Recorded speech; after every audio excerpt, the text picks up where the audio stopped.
I mean, I can think of a million things that taste better than Skinny Feels right now, because I tell you something, I was miserable when I was chasing Skinny, and restricting and comparing myself to others. To me, I can think of so much things taste better.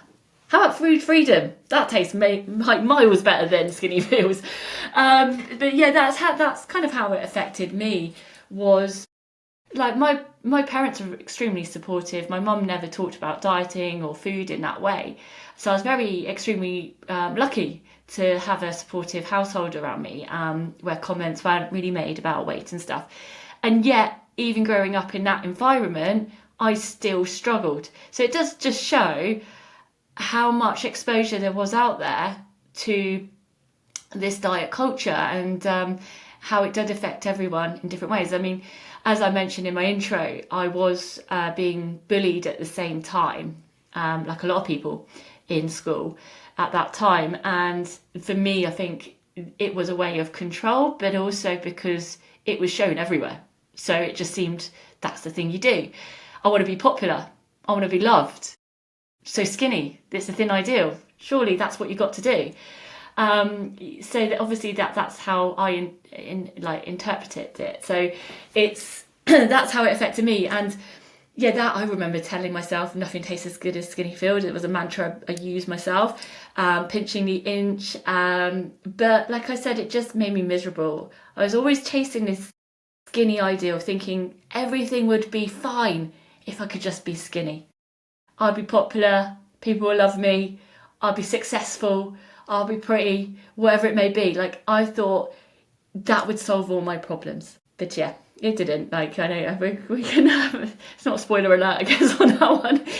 It didn't. It just made me more miserable. It made me compare myself more. It made me heavily restrict more. It made me think about food even more, my body image even more, like every single waking moment of my day. And it would be super overwhelming. And that's all I could think about day and night. I mean, it drained my energy. It drained the life out of me, basically. It took my joy. It took me not showing up for others and myself. It's the biggest thing. And it's not just the effect of the body image, it's the emotional side and the well-being side, like I've just mentioned there too. Like, dieting and restriction is often associated with emotional eating, and that's eating in response to your emotions as well, whether that be stress, whether it be that sadness.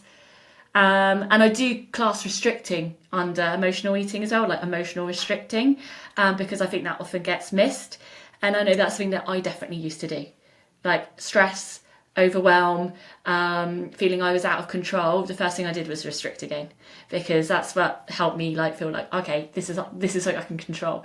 So I think it's really important to remember that emotional restriction is definitely a thing. But being in these kind of patterns where you're dieting, you're restricting, it can actually mediate weight gain over time. So dieting, some cases, does backfire, and you're someone that's been stuck in those cycles as well, like dieting on and off. You might be in a position now where you do struggle with weight, and it's not uncommon. You'll have to get used to me. I never can get my words out, by the way, but here we go.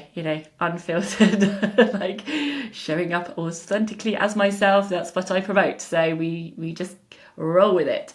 But anyway, yes, if you're someone that has got stuck in these cycles, you do probably, and that is not uncommon to see, that people do struggle with their weight.